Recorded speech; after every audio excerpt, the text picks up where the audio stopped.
这首歌是来自刚才那位哥哥叫凯克闹的哥哥，他很久很久的以前来台北生活过，跟着一群在都市的原住民朋友喜欢音乐，那个时候也有很多不一样族群的朋友，然后他就写了一首歌，叫做《原住民的心声》。心声，心声，听人都不习惯，原住民的心，原住民的心声，然后passion，对，然后这首歌就是在很厉害的是，这首歌是一个母语歌，待会大家听了就知道有什么很厉害。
难道你们是好的？好，跟我接话。先吸气。对。我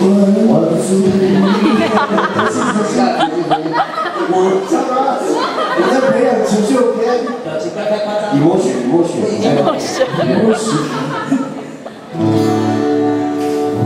住民的心。